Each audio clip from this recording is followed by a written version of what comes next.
வச்சிருக்கியான்னு கேக்குறது என்ன சித்தி? அந்த கன்றாவிய என் கண்ணால பாக்கதான் செஞ்சேன். இவன் இப்படி ஒரு அநியாயத்தை பண்ணுவியான்னு நான் கனவுல கூட நினைச்சு பார்க்கலடி.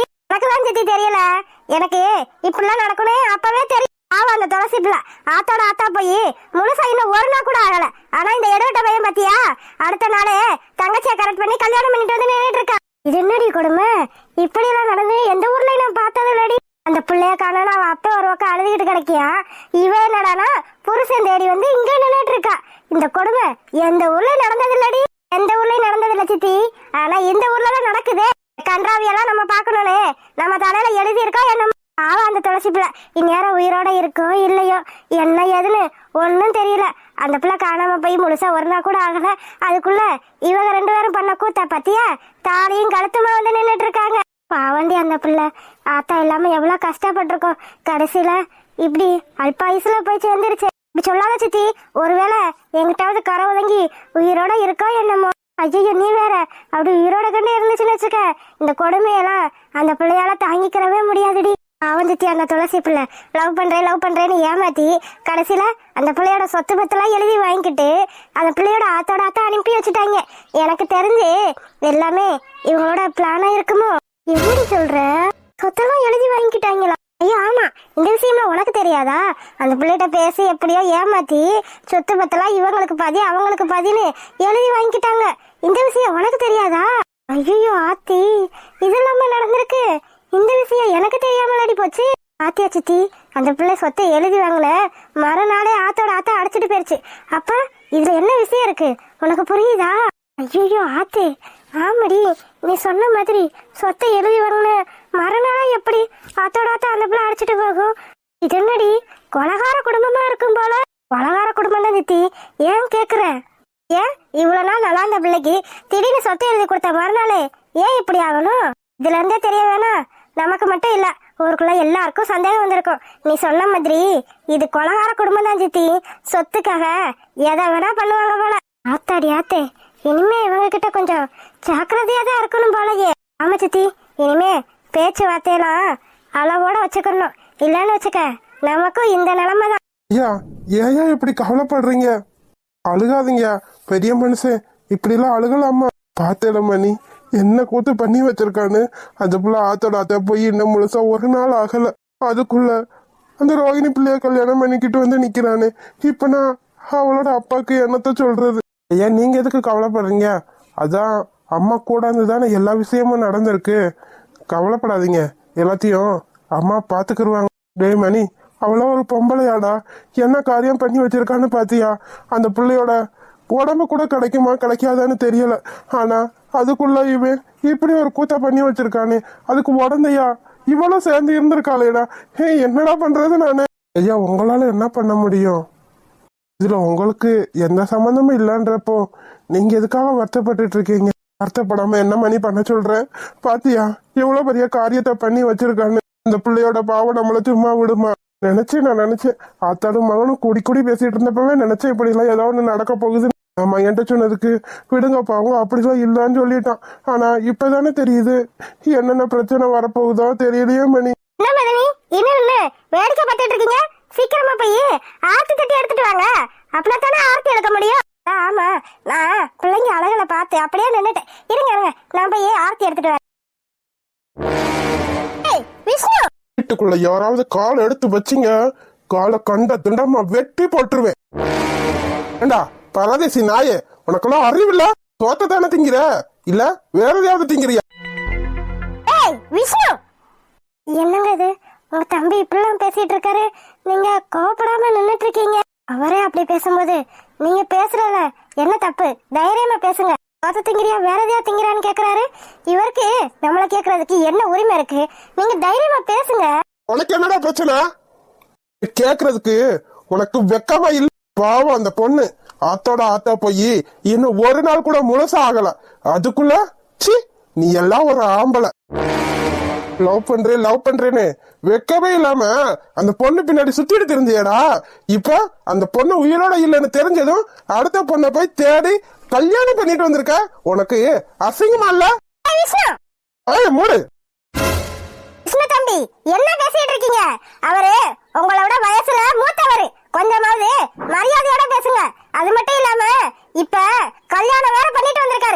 கல்யாணமா கல்யாணம், இந்த கல்யாணத்தை காரி துப்ப கூட எனக்கு தோணல. விஷ்ணு, நீ என்ன ரொம்ப அசிங்கப்படுத்துறடா. நான் வா அண்ணே, அத மனசுல வச்சுக்கிட்டு பேசு. பத்தாததுக்கு இப்ப நான் வா அண்ணியோட வந்து நின்னுட்டு இருக்கேன். அண்ணியா? யார் அண்ணி? இவளா எனக்கு அண்ணி? இது சொல்றதுக்கு உனக்கு வெக்கமா இல்ல? விஷ்ணு, நானும் போதும் போதுன்னு பொறுத்து போயிட்டு இருக்கேன் விஷ்ணு. ஒழுங்கு மரியாதையா வாசல்ல இருந்து வழிய விடு. முடியாது, முடியவே முடியாது. இந்த பொண்ணை கல்யாணம் பண்ணிக்கிறேன் தானே சொத்தெல்லாம் எழுதி வாங்குனீங்க. ஏய், அவளா இப்ப இல்லையாடா? அதானே, அவளா இப்ப உயிரோடயே இல்லையே, அப்புறம் என்ன உங்களுக்கு பிரச்சனை? ஓஹோ, உயிரோட இல்லன்னு முடிவே பண்ணிட்டீங்க. என்ன அவ உயிரோட இல்லன்னு உங்களுக்கு எப்படி தெரியும்? அது அது அது வந்து சொல்லுங்க, துளசி உயிரோட இல்லன்னு உங்களுக்கு எப்படி தெரியும்? அது அதான் அவ ஆத்தோட ஆத்தா அடிச்சிட்டு போயிட்டாங்கடா. ஆத்துல அடிச்சிட்டு போனவங்க என்னைக்காவது உயிரோட வந்திருக்காங்களா? ஓஹோ, அப்ப ஆத்தோட ஆத்தா அடிச்சிட்டு போயிட்டாங்கன்னு முடிவு பண்ணிட்டீங்க. அப்ப அவங்க உயிரோட இல்ல, அப்படிதானே? ஆமா, அதனாலதான் உன் அண்ணனுக்கு ரோகிணிய. வாய மூடுங்க. அப்ப சந்தேகப்பட்டப்பவே நான் கொஞ்சம் யோசிச்சிருக்கணும். ஆனா நான் தான் நீங்க அவ்வளவு தூரத்துக்கெல்லாம் போக மாட்டீங்கன்னு தப்பு கணக்கு போட்டுட்டேன். தப்பு கணக்கா? என்ன சொல்றீங்க? சொல்லுங்க, நீங்க தானே துளசியை ஏதோ பண்ணிருக்கீங்க. ஏய், என்னடா பேசிட்டு இருக்க? நீ சொல்றத பார்த்தா நாங்க ஏதோ துளசி அடிச்சு ஆத்துல தூக்கி வீசுறது எனக்கா பேசிட்டு இருக்க? ஓ, அப்ப இதுதான் நடந்திருக்கு. டேய் விஷ்ணு, என்னடா பேசிட்டு இருக்க? அப்படிலாம் எதுவும் நடக்கலடா. இதெல்லாம் கொடுமையா இருக்கு. அவ ஆத்தோட அடிச்சிட்டு போனா நாங்க என்ன பண்றது? நாங்க ஏதோ கொலை குத்தம் பண்ணது எனக்கா வாசல்ல நிக்க வச்சு விசாரணை பண்ணிட்டு இருக்கீங்க? சொல்லுங்க, துளசியை என்ன பண்ணீங்க? டேய், நாங்க ஒண்ணும் பண்ணலடா. இத என்ன நம்ப சொல்றியா? அப்பாவே உங்க மேல சந்தேகப்படுறாருன்னா அப்போ உங்க மேல தப்பு இருக்குன்னு தானே அர்த்தம். ஏய் விஷ்ணு, அவர் ஏதோ கிறுக்குத்தனமா வளரிட்டு இருக்காரு. அதுக்கு போய் எங்களை நீ தப்பா நினைப்பியா? இல்ல இல்ல, நான் சந்தேகப்படல, கன்ஃபார்மே பண்ணிட்டேன். அந்த பொண்ணுகிட்ட இருந்து சொத்தெல்லாம் எழுதி வாங்கிட்டு கடைசியில இந்த நாய்க்கு இவளை கல்யாணம் பண்ணி வைக்கணும்னு தானே திட்டம் போட்டு இருக்கீங்க. அதுக்கு பகடக்காயா அந்த பொண்ணோட உயிர் தான் உங்களுக்கு கிடைச்சிருக்கு. என்னது, உங்க தம்பி எல்லாத்தையும் பக்கத்துல இருந்து பார்த்த மாதிரி பேசிட்டு இருக்காரு? உங்களுக்கு தெரியாம குடிச்சிட்டு ஏதோ உங்க தம்பிட்ட வளரி வச்சிட்டீங்களா என்ன? லூசு மாதிரி பேசாத ரோகிணி. அவன் நம்மகிட்ட போட்டு வாங்கலான்னு பாத்துட்டு இருக்கான். ஏதாவது வாயக்கிய திறந்துடாத, அப்புறம் நம்ம அவ்வளவுதான். ஏய், பைத்தியக்காரனாடா நீ? என்னடா பேசிட்டு இருக்க? அது எப்படிமா நீங்க சொத்தை எழுதி வாங்கின மறுநாளே அந்த பிள்ளை ஆத்தோட ஆத்தா அடிச்சிட்டு போயிருக்கோம். ஏன்டா நீங்க தான் துளசியா கடைசியா துணிச்ச வைக்க ஆத்துக்கு அனுப்பி வச்சீங்களா? ஐயோ, இவன் என்ன கடைசியில நம்ம பக்கம் வர எதையாவது ஒளிர வச்சு கண்டுபிடிச்சிருவானோ? சொல்லுங்க அத்தா, என்ன நடந்துச்சு? நாளைக்கு கல்யாணம் நடக்க போற பொண்ணு அது எப்படி நீங்க தனியா ஆத்துக்கு அனுப்பி வச்சிருப்பீங்க? சொல்லுங்க, இதெல்லாம் உங்க பிளான் தானே? ஐயோ, அது அது அது வந்து மாப்ள. என்ன இவ்வளவு நேரம் பாயிண்டா பேசிட்டு இருந்தீங்க, இப்ப வாயெல்லாம் சில்லற மாதிரி சதறுது. ஏய், அது உன் அத்தை. அத்தே தாமா, முதல்ல விசாரிக்கணும். இப்ப மட்டும் நீங்க என்கிட்ட உண்மையை சொல்லலன்னு வச்சுக்கோங்க, அடுத்த நிமிஷம் போலீஸுக்கு போன் பண்ணுவேன். கொலைக்கு நீங்க தான் காரணம்னு போலீஸ்கிட்ட சொல்லுவேன். ஏன் துளசியா ஆத்துல நீங்க தான் தள்ளி விட்டீங்கன்னு கூட சொல்லுவேன். ஐயோ விஷ்ணு, அப்படி எதுவும் சொல்லிடாத. இதுக்கு எனக்கும் எந்த சம்பந்தமும் கிடையாது. இதுக்கும் உங்களுக்கும் எந்த சம்பந்தமும் இல்லனா அப்பனா இது நீங்க போட்ட பிளான் தான். இந்த தடிமாடும் என் அம்மானு சொல்லி ஒரு ராட்சசி இந்த வீட்டுல இருக்கு, அவங்களும் போட்ட பிளான் தானே இது. விஷ்ணு, நீ ஏன்டா கத்துற? சட்டப்படி பார்த்தா நான் தான் கத்தணும். ஒரு பொண்ண அநியாயமா கொலை பண்ணிட்டு சி வெக்கமே இல்லாம உனக்கெல்லாம் கொஞ்ச நாள் மனசாட்சின்றது இருக்கா இல்லையாடா? லவ் பண்றேன்னு எத்தனை தடவை அந்த பொண்ணு பின்னாடியே சுத்தி இருப்ப. மனசாட்சின்னு ஒண்ணு இருந்தா இப்படி எல்லாம் உனக்கு பண்ண தோணுமா? உன்கிட்ட எல்லாம் மனசாட்சி எதிர்பார்க்கறது என்னால தப்புடா. சொத்துக்காக தானே அவ பின்னாடியே சுத்திட்டு தெரிஞ்சிருக்க. கடைசியில அவ சொத்தை எழுதி வாங்கியாச்சு, அவளையும் கொலை பண்ணியாச்சு. இப்ப நீங்க சந்தோஷமா இருப்பீங்க, அப்படித்தானே? சும்மா என்ன கொலை பண்ண சொல்லிட்டு இருக்கீங்க? நாங்க கொலை பண்ணதுக்கு உங்ககிட்ட என்ன ஆதாரம் இருக்கு? விடுமுறை எல்லாம் நம்ம தலை எழுத்து. இப்படி எல்லாம் பேச்சு வாங்கணும்னு எழுதி இருக்கு போல. இதுக்கு தான் நான் மதினி கிட்ட அப்பவே வேணாம்னு சொன்னேன். கேட்டாங்களா? கெட்ட காரியம் நடந்த வீட்டுல நல்ல காரியம் நடக்கணும் அப்படின்னா தான் வீட்டுக்கு நல்லதுன்னு சொல்லி ஒன்ன வம்படியா பிடிச்சு கல்யாணம் பண்ணி வச்சு இங்க கூட்டிட்டு வந்து இப்ப பாத்தியா எல்லார்கிட்டயும் பேச்சு வாங்க வேண்டியதா இருக்கு. மாப்ள, உங்களுக்கு விருப்பம் இல்லைன்னா சொல்லிருங்க. என் பொண்ணை நான் என் வீட்டுக்கு கூட்டிட்டு போயிடுறேன். அதுக்காக காத்துல தள்ளி கொலை பண்ணோம், நான் தான் ஆத்துக்கு அனுப்பி விட்டேன், நான் தான் கொலை பண்ணேன்னு தப்பு தப்பா எல்லாம் பேசாதீங்க மாப்பிள்ள. இது என்னாலலாம் தாங்கிக்க முடியாது. நாங்க யாருமே இதுக்கு காரணமே கிடையாது. வேணும்னா என்ன மட்டும் காரணமா வச்சுக்கோங்க. என்னால முடியலன்னா நான் துளசியை ஆத்துக்கு அனுப்பி வச்சேன். ஏன் உங்க வீட்டுல துளசியை தவிர வேற யாருமே இல்லையா என்ன? ஏன் உங்க பொண்ணை அனுப்பி வச்சிருக்க வேண்டியதானே?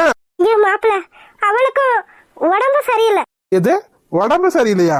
உடம்பு சரியில்லாத பிள்ளைக்கு அது எப்படி நீங்க கல்யாணம் பண்ணி வச்சீங்க? இந்த முகர கட்டையெல்லாம் பார்த்தா உடம்பு சரியில்லாத மாதிரி தோணலையே.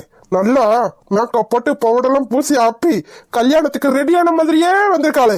இவ்வளெல்லாம் பார்த்தா யாராவது உடம்பு சரியில்லாத மாதிரி இருக்கான்னு சொல்லுவாங்களா என்ன? வேற ஏதாவது பொய் இருந்தா சொல்லுங்க. விஷ்ணு, போது நிறுத்திக்க. இதுக்கு மேல உனக்கு மரியாதை இல்ல பாத்துக்க. அவ ஓ அண்ணி அண்ணி அண்ணி இவெல்லாம் எனக்கு அண்ணின்னு சொன்னா இந்த உலகமே அழிஞ்சிடும். இப்பவே போலீஸுக்கு போன் பண்றேன். துளசியோட கொலைக்கு காரணம் நீங்க 4 பேரும் தான் சொல்லி உங்களை உள்ள தள்ளல. என் பேரு விஷ்ணு கிடையாது. போடா போடா, யாருக்கு வேணா போன் பண்ணிக்க. எங்களுக்கு எந்த பயமும் கிடையாது. ஏன்னா துளசி சாகுறதுக்கு நாங்க காரணம் இல்ல. அப்படி இருக்கும்போது நாங்க எதுக்குடா பயப்படணும்? ஆமாடா, நீ சொன்ன மாதிரி துளசியோட சொத்துக்காகத்தான் அவன் பின்னாடியே சுத்தி வந்தேன். கல்யாணம் பண்ணணும்னு கூட முடிவு பண்ணு. ஆனா என்ன பண்றது, அவளோட துரதிருஷ்டம் அவ ஆத்தோட ஆத்த அடிச்சுட்டு போயிட்டா. அதுக்காகத்தான் எனக்கு பிடிச்ச ரோகிணி நான் கல்யாணம் பண்ணிட்டு வந்திருக்கேன். இதெல்லாம் நம்புறதுக்கு நான் ஒண்ணும் முட்டாள் கிடையாது. எனக்கு தெரியும்டா, அவ ஆத்தோட ஆத்த அடிச்சுட்டு போலனாலும் நீ அவளை கல்யாணம் பண்ண மாட்டேன்னு. அதனாலதானே திட்டம் போட்டு பிளான் பண்ணி என்னென்னமோ பண்ணிருக்கீங்க. உங்களை நான் சும்மாவே விட மாட்டேன். ரோகிணி வாமா, நமக்கு எதுக்கு பிரச்சனை? கடைசியில பத்தியா அந்த பிள்ளை செத்ததுக்கு நாம தான் காரணம்னு நம்ம தலையிலேயே தூக்கி போட்டாங்க. இதெல்லாம் நமக்கு தேவையா? ஏமாதனே, நான் அப்பயே சொன்னேன் இதெல்லாம் வேணான்னு. கேட்டீங்களா? நீங்க தானே நல்லது நடக்கணும்னு சொல்லி கூட்டிட்டு வந்தீங்க. இப்ப பாத்தீங்களா? விஷ்ணு, ஏன்டா இப்படிலாம் பேசிட்டு இருக்க? அவதான் போயிட்டான்ல, அதனாலதான்டா நான் என் பிள்ளையோட வாழ்க்கை கெட்டு போயிடக்கூடாதுன்னு ரோஹிணியை கல்யாணம் பண்ணி கூட்டிட்டு வந்திருக்கேன். நீ என்னன்னா அவ சத்ததுக்கு காரணம் நாங்க தானே முடிவு பண்ணி பேசிட்டு இருக்க. இதெல்லாம் நல்லதே இல்லடா. இதெல்லாம் நியாயமே இல்லடா விஷ்ணு. ஆமாமா, நீங்க எல்லாரும் நல்ல நியாயமா செஞ்சிருக்கீங்கல்ல.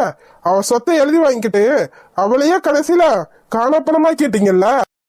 என்னடா பெரிய சொத்து? ஓஹோ, சொத்து பெருசுல தானே? அப்ப அவட்ட எழுதி வாங்கின சொத்தெல்லாம் திரும்ப கொடுங்க. அவளே இல்ல, அப்புறம் எதுக்கு அவளோட சொத்து உங்களுக்கு?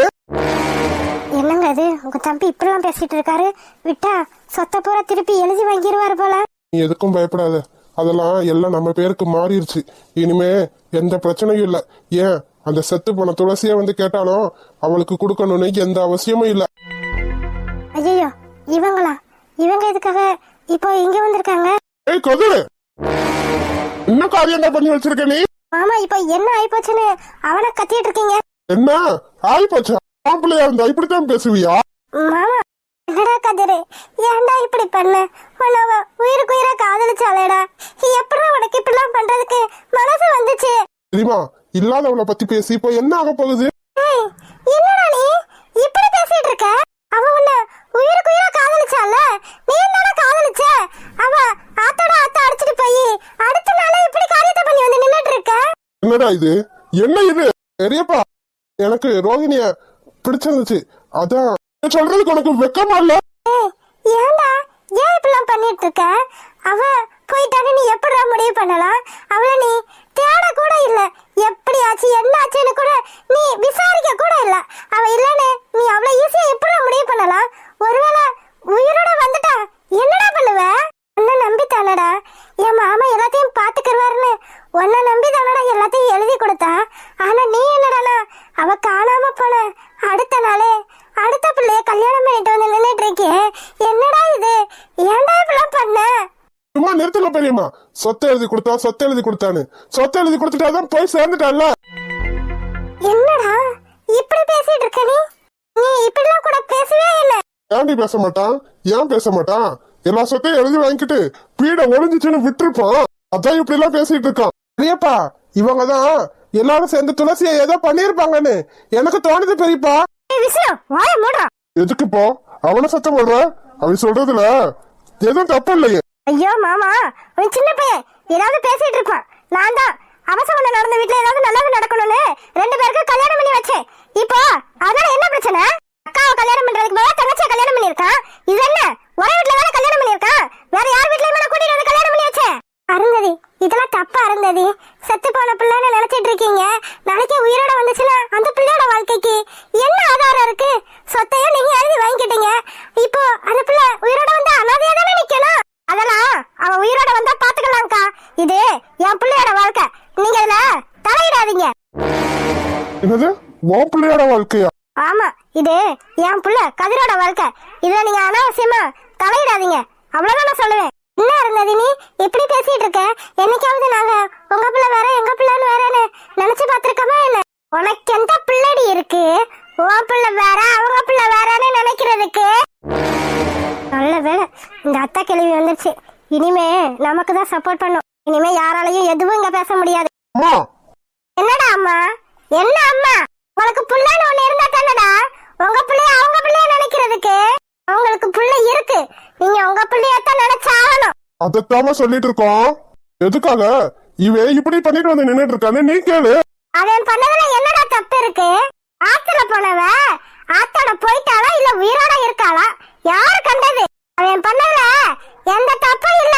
அப்படியே அவ உயிரோட இருந்திருந்தாலும் மடமா தாண்டா இருப்பா. என் பேர் அவளை கல்யாணம் பண்ணிக்கிட்டு கஷ்டப்படணுமா என்ன? இந்த வீட்டுக்கு ஒரு வாரிசு பெத்து கொடுக்கவும் பொண்டாட்டிக்கு துப்பு இல்ல. வந்துட்டீங்க பெருசா நியாயம் பேசிக்கிட்டு. பாட்டி என்ன பேசிட்டு இருக்க நீ? பாய போடுறா. என் பேரன் பண்ணது சரிதான். சொத்தை எழுதி வாங்கிட்டாங்க, சொத்தை எழுதி வாங்கிட்டாங்கன்றீங்களே. அவ உயிரோட வந்தா அவ சொத்தை அவளுக்கே கொடுத்துடலாம். போனவ போயிட்டான்னு சந்தோஷப்படுவீங்களா? நியாயம் பேச வந்துட்டாங்க பெருசா. ஹாய் செல்லக்குட்டீஸ், வீடியோ பிடிச்சிருந்தா லைக் பண்ணுங்க, ஷேர் பண்ணுங்க, கமெண்ட் பண்ணுங்க. மறக்காம அழகு வாழ தமிழ் கார்ட்டூன் சேனலை சப்ஸ்கிரைப் பண்ணிருங்க செல்லக்குட்டீஸ். அப்படியே பெல் பட்டனை ஆன்ல வச்சுக்கோங்க. அப்பதான் நாங்க போடுற சுவாரஸ்யமான வீடியோ உடனே உங்களுக்கு வந்து